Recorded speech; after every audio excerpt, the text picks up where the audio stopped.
అందరికీ నమస్కారం.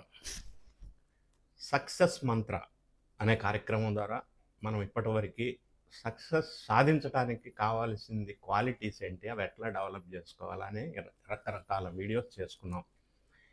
ప్రస్తుతం ఈ పర్టికులర్ ఎపిసోడ్లో సక్సెస్ సాధించాలి అంటే యు ఆర్ యూనిక్ అనే విషయాన్ని మనం మైండ్లో పెట్టుకోవాలి. అది ఎట్లా ఏంటి అనేది మనం ఇప్పుడు ఎక్స్ప్లెయిన్ చేసే ప్రయత్నం చేస్తాం. అంటే నా ఉద్దేశం ఏంటంటే, ఈ సినిమాకి కథ నువ్వే, డైరెక్షన్ నువ్వే, హీరో కూడా నువ్వే. You are unique, don't compare yourself with anybody అనే టాపిక్ మాట్లాడుకుందాం.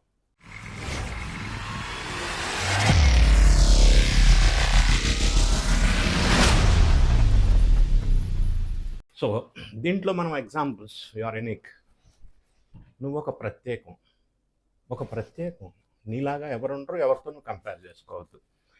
అట్లా కంపేర్ చేసుకుంటూ పోతే లైఫ్లో సక్సెస్ సాధించలేము. ఒక చిన్న స్టోరీ ద్వారా దీన్ని ఎలాగనేది మనం ఎక్స్ప్లెయిన్ చేసే ప్రయత్నం చేస్తాను. What you have many can have, but what you are no one can be. ఎలాగంటే, ఒక హైవే పక్కన ఒక పెద్ద కొండ ఉంది. ఆ కొండ పక్కన ఆనుకొనే ఒక కొండ రాళ్ళు కొట్టుకొని బ్రేక్ చేసుకొని చిన్న పీసులుగా చేసుకొని జీవనోపాధి సంపాదించుకుని ఒక చిరు స్థాయిలో ఉన్న ఒక వ్యక్తి, పని చేసుకునే వ్యక్తి ఆ కొండ పక్కనే కూర్చొని రాళ్ళు కొట్టుకుంటూ ఉంటాడు. చిన్నగా కొండ పక్కన కొట్టుకుంటూ ఉన్నప్పుడు వాడికి ఒక రోజు అనిపించింది, ఇట్లా చూస్తూ ఏంటి నేను ఇట్లా ఎంతకాలం నేను ఎప్పుడు గొప్పవాడిని అవుతాను, ఎప్పుడు పెద్దవాడిని అవుతాను, ఎప్పుడు సక్సెస్ సాధిస్తాను అని ఆలోచనలో ఉండేవాడు. అదే టైంలో అదే రోడ్డు మీద, హైవే మీద సడన్గా ఒక రాజుగారు, మంచి ఏనుగు సింహాసనం కూర్చొని, ఎదురుగా రాజభటులు, పెద్ద ఎత్తున పూలు, ఆడంబరంగా రాజుగారు వెళ్తూ ఉంటే అది చూసి వీడు అనుకున్నాడు, ఈ రాళ్ళు కొట్టుకునే మనిషి ఇంత అద్భుతంగా రాజుగారు వెళ్తున్నారే ఒక ఏనుగు అంబారీ మీద ఇంతమంది సైనికులతో, వా వా వా వాళ్ళ లైఫ్ అంటే అది కదా, నేను అట్లా ఉంటే ఎంత హ్యాపీగా ఉంటానో కదా, ఇట్లా ఉంటే నాకు హ్యాపీ లేదు, అట్లా ఉంటే హ్యాపీగా ఉంటా, అట్లా అయితే బాగుండు అనుకున్నాడు.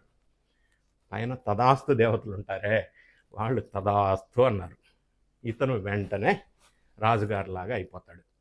అయిపోగానే మళ్ళీ ఇతను రాజుగారిలాగా అదే ఏనుగు అంబారీ మీద ఎక్కి ఊరేగింపుగా రాజసంగా వెళ్తూ ఉంటాడు. అయినా వీడు హ్యాపీ ఫీల్ అవట్లా. ప్రాబ్లం ఎక్కడుందో చూడండి. వీడు అప్పుడు వెళ్తూ ఉన్నప్పుడు బాగా తీవ్రమైన ఎండ, అతి భయంకరమైన ఎండ, దగలాడుతున్నాడు సూర్యుడు. ఆ ఎండకి రాజుగారికి గొడుగు పట్టినా కూడా చెమటలు కారుతున్నాయి, ఎండ అంత పవర్ఫుల్గా ఉంది.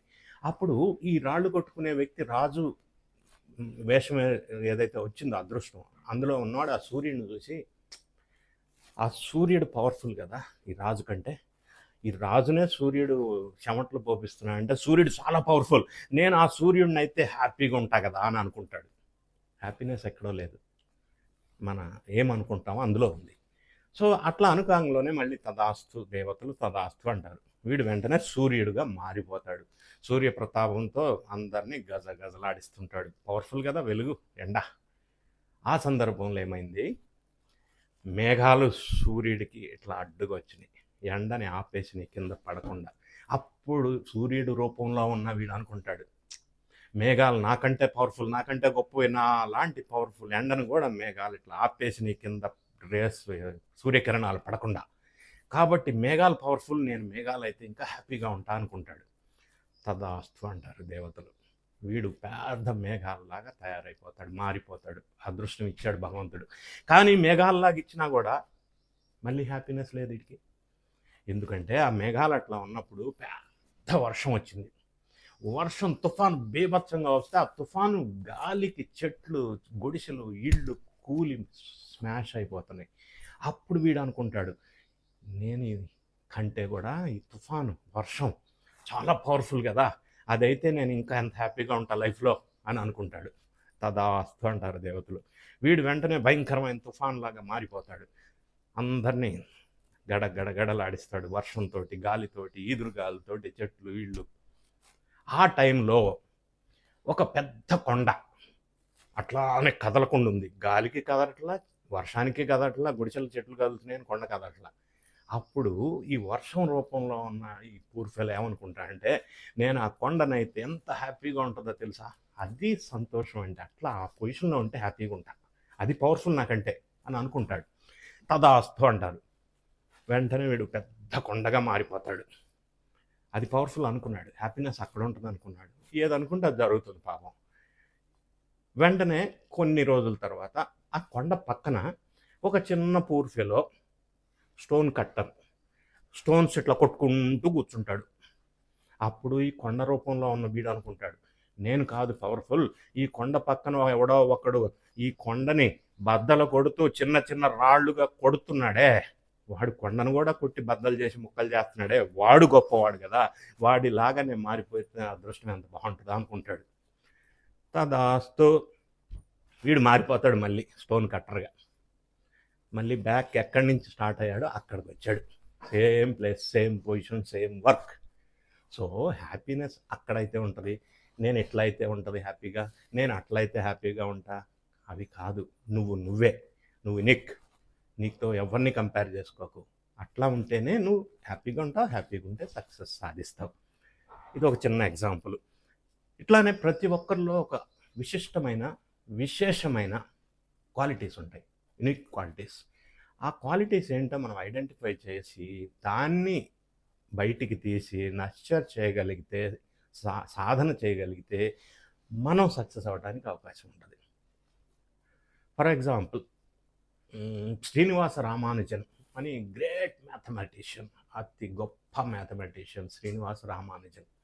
ఆ శ్రీనివాస రామానుజన్ ఒక గొప్ప మ్యాథమెటిషియన్ అయ్యాడు అంటే, చిన్నప్పుడు స్కూల్ డేస్లో శ్రీనివాస రామానుజన్ స్కూల్ డేస్లో 3rd క్లాస్లో అనుకుంటాను, క్లాస్లో మ్యాథ్స్ క్లాస్ జరుగుతున్నప్పుడు అతనికి నిద్ర వచ్చింది. శ్రీనివాస రామానుజన్కి నిద్ర వచ్చి ఇలా నిద్రపోయాడు క్లాస్ జరుగుతున్నప్పుడు.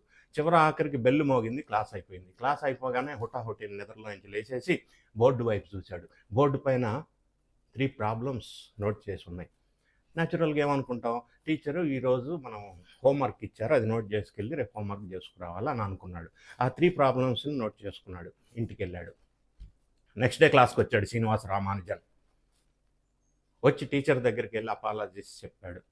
టీచర్, సారీ టీచర్, మీరు ఇచ్చిన 3 ప్రాబ్లమ్స్లో నేను 2 మాత్రమే చేయగలిగాను, 3వది నేను చేయలేకపోయాను అని చెప్తాడు.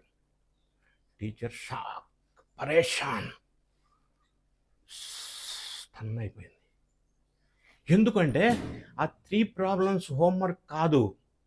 అవి ఎందుకు బోర్డు మీద రాశారు అంటే, ప్రపంచంలో ఈ రోజు వరకు సాల్వ్ చేయలేని ప్రాబ్లమ్స్ 3 ఉన్నాయి, అవి ఇవి అని చెప్పడం కోసం బోర్డు మీద 3 ప్రాబ్లమ్స్ టీచర్ రాశారు. ఈయన దాన్ని తీసుకెళ్ళి అందులో 2 సాల్వ్ చేయగలిగాడు ప్రాబ్లమ్స్. అంటే అంత చిన్న ఏజ్లోనే ఆ యూనిక్ క్వాలిటీ అతనిలో, మ్యాథమెటిషియన్ పెద్దయ్యా గొప్ప ప్రపంచ మ్యాథమెటిషియన్ అయ్యాడు. కానీ చిన్నప్పుడే అతనిలో ఆ శక్తి సామర్థ్యాలు, ఆ క్వాలిటీ, ఆ లక్షణాలు ఉన్నాయి. అది మనం డెవలప్ చేసుకున్నట్టయితే పెద్ద అయిన తర్వాత మనకి సక్సెస్ అవ్వటానికి ఉపయోగపడుతుంది. ఎందుకంటే నువ్వు ఒక ప్రత్యేకమైన వ్యక్తివి అనే విషయాన్ని మనం శ్రీనివాస రామానుజన్ అనే ఒక గొప్ప వ్యక్తి దగ్గర నుంచి మనం తెలుసుకోవచ్చు. అదేవిధంగా ఇంకొకసారి మనం ఇంకొక చిన్న ఎగ్జాంపుల్ పరిశీలించినట్టయితే, ఒకరోజు ఒక గురువు గారు ఒక వ్యక్తికి ఈ ఎక్స్ప్లెయిన్ చేసే ప్రయత్నం ఏంటంటే, ఆ వ్యక్తి అడుగుతాడు గురువు గారిని, సార్ జీవితంలో వాల్యూ ఏంటి, life, what is the value of life అని అడుగుతాడు. సో వాల్యూ ఆఫ్ లైఫ్ అంటే డిపెండ్స్ కదా, దాన్ని నీకు ఎక్స్ప్లెయిన్ చేసే ప్రయత్నం చేద్దామని గురువు గారు అనుకొని ఆ వ్యక్తికి ఏంటంటే ఒక ప్రెషియస్ స్టోన్ ఇస్తాడు. స్టోన్ ఇచ్చి, ఈ స్టోన్ని నెంబర్ 1 డిఫరెంట్ 4 రకాల వ్యాపారస్తుల దగ్గరికి వెళ్ళి ఈ స్టోన్ ఎంత కొంటారు అడుగు, కానీ అమ్మొద్దు అని చెప్తాడు. ఆ స్టోన్ తీసుకెళ్ళి ఈ వ్యక్తి వెజిటబుల్స్ అమ్ముకునే షాప్ అవన్ దగ్గరికి వెళ్ళి, ఇదిగో ఈ స్టోన్ ఇస్తా, ఎంత ఇస్తావు, దీని వాల్యూ ఎంత అని అడుగుతాడు. ఆ వెజిటబుల్స్ అమ్ముకునే వ్యక్తి అంటాడు, 4 కేజీస్ పొటాటో ఇస్తా, తీసుకెళ్ళి అంటాడు. ఓకే. నెక్స్ట్ ఇంకొక దగ్గరికి వస్తాడు. ఇదే వ్యక్తి ఇంకొక కిరాణా షాప్కి వెళ్ళి, ఈ స్టోన్ ఇస్తా, ఏమిస్తావు అంటాడు. ఒక రైస్ బ్యాగ్ ఇస్తానంటాడు. ఓకే, పర్వాలా, ఇది అమ్మనని మళ్ళీ ఇంకో దగ్గరికి వెళ్తాడు. జ్యువెలరీ షాప్కి వెళ్తాడు. ఈ స్టోన్ నీకు ఇస్తాను, నాకు ఎంత ఇస్తావు, దీని వాల్యూ ఎంత అంటాడు. ఆ జ్యువెలరీ షాప్ వాడు బాగా చూసి ఇది కొద్దిగా స్టోన్ ఏదో ప్రెషర్ స్టోన్ లాగా ఉన్నట్టుగా అనిపిస్తుంది, ఎందుకైనా మంచిదని ఓ 10 lakhs ఇస్తా అంటాడు. వీడు స్టన్ అయిపోతాడు. అరే ఇదేదో బాగానే ఉందని మళ్ళీ next purely exclusively pressure stones అమ్ముకునే షాప్కి వెళ్ళి ఇదిగో ఈ స్టోన్ ఉంది నా దగ్గర, ఇది ఇస్తాను, నువ్వు ఎంత ఇస్తావు అని అడుగుతాడు. అతను అంటాడు 1 crore ఇస్తా అంటాడు. సో సేమ్ స్టోను మనం ఎక్కడ దీని వాల్యూ ఎంత అని అడిగితే రకరకాల వర్తకుల దగ్గర రకరకాల వాల్యూ వచ్చింది. సో నేను ఎంత గొప్ప వ్యక్తినైనా, ఎంత ప్రత్యేక లక్షణాలు నాకున్నా, అది ఎదుటోడు నన్ను అసెస్ చేసేదాన్ని బట్టి మనకి వాల్యూ అనేది ఉంటుంది. ఆ అసెస్మెంట్ కెపాసిటీ ఎదుటోడికి చేసేదాన్ని బట్టి ఉంటుంది. కరెక్ట్ వ్యక్తుల దగ్గర అసెస్ చేయగలిగితే మనం ముందుకు వెళ్తాం. అంటే నేనేమంటానంటే మనం ఒక ప్రత్యేకమైన వ్యక్తులమే. ఈ ప్రెషర్ స్టోన్ ఎట్లాగైతే ఉంటుందో అటువంటి వ్యక్తులు ప్రతి ఒక్కరు కూడా దాన్ని గుర్తించగలిగిన వాడు గుర్తిస్తారు. అంతేగాని తక్కువ అంచనా వేసుకోవద్దు. ప్రతి ఒక్కరూ ఒక గొప్ప వ్యక్తులు. ఆ విధంగా మనం ఆలోచన చేసుకోవాలి. ఇదే విధంగా ఇంకొక చిన్న ఎగ్జాంపుల్ మనం ఒకసారి చూసినట్టయితే, ఒకసారి ఒక బిగ్ బిజినెస్ పర్సన్ బీచ్లో సీషోర్ పక్కన నడుచుకుంటూ వెళ్తూ ఉంటే వాకింగ్ చేస్తూ ఉంటే ఒక ఫిషర్మెన్ ఏదో ఆ సీషోర్ పక్కన ఫిష్లు పట్టుకుంటూ ఉంటాడు. ఆ ఫిషర్మెన్ ఏం చేస్తాడంటే ఒక చెట్టు కింద రిలాక్స్డ్గా చెట్టు కింద ఇట్లా కూర్చొని బీడీ తాగుతూ పట్టాల్సిన చేపలు పట్టుకొని ఇట్లా కూర్చొని రిలాక్స్ అవుతూ చెట్టు కింద హ్యాపీగా బీడీ తాగుతూ ఉంటాడు. ఆ బిజినెస్ మ్యాన్ సీరియస్గా వీడిని పిలిచి, ఏమయ్యా ఫిషర్మ్యాన్, ఎందుకు ఇట్లా లేజీలాగా ఐడియల్గా కూర్చొని రిలాక్స్ అవుతూ ఎంజాయ్ చేస్తున్నావు లైఫ్లో? అది కాదు నువ్వు చేయాల్సింది, తప్పు. ఏం చేయాలి సార్ అంటాడు. నువ్వు ఫిష్ పట్టు లోపలికి వెళ్ళి, సార్ పట్టేశాను. లేదు, ఇంకా లోపలికి వెళ్ళి బోటు తీసుకొని ఇంకా లోపలికి వెళ్ళి పట్టు. అప్పుడు ఏంటి సార్ నాకు అంటాడు. ఇంకా లోపలికి వెళ్ళి పడితే ఎక్కువ ఫిష్లు వస్తాయి. అప్పుడు వీడు అంటాడు నాకేంటి అంటాడు. ఎక్కువ ఫిష్లు వస్తే అమ్ముకుంటే ఎక్కువ పైసలు వస్తాయి. సో వాట్ అంటాడు ఇతను. ఎక్కువ పైసలు వస్తే నువ్వు ఎక్కువ ధనవంతుడు అవుతావు. అయితే నాకేంటి అంటాడు మళ్ళీ. నువ్వు ఎక్కువ ధనవంతుడు అయితే పెద్ద బోటు కొనుక్కొని సముద్రంలో ఇంకా లోపలికి వెళ్ళేసి ఎంతో మందికి ఎంప్లాయ్మెంట్ ఇచ్చేసి పెద్ద ఫిష్ సామ్రాజ్యాన్ని నువ్వు స్థాపించవచ్చు. అప్పుడు ఈ ఫిషర్మెన్ అంటాడు సో నాకేంటని. అంత పెద్ద గొప్ప స్థాయికి ఫైనాన్షియల్గా నువ్వు ఎదిగినప్పుడు, పెద్ద బిజినెస్ మ్యాన్ అయినప్పుడు హాయిగా రిలాక్స్ అవ్వచ్చు అంటాడు ఆ బిజినెస్ మ్యాన్. హాయిగా రిలాక్స్ అవ్వచ్చు అల్టిమేట్ కదేనా? మరి ఇప్పుడు నేను చేస్తుంది ఏంది అంటాడు. So enjoy life in every moment. Don't compare yourself with anybody else. ప్రతి వ్యక్తి ప్రత్యేకం అనేది దృష్టిలో పెట్టుకొని enjoy life in every moment, whatever you are, wherever you are, and make out of the best in your life. అప్పుడు happiness వస్తుంది, success వస్తుంది. కాబట్టి ఈ విషయాన్ని దృష్టిలో పెట్టుకొని సక్సెస్ అవ్వాలని మనస్ఫూర్తిగా కోరుకుంటున్నాను. ఈ వీడియో మీకు నచ్చినట్టయితే లైక్ చేయండి, షేర్ చేయండి, కామెంట్ చేయండి. ఇన్స్పైరింగ్ ఫర్ ఎవర్ సబ్స్క్రైబ్ చేయండి. చూస్తూనే ఉండండి. మరొక్క వీడియోతో మీ ముందుకు వస్తాం. Thank you so much.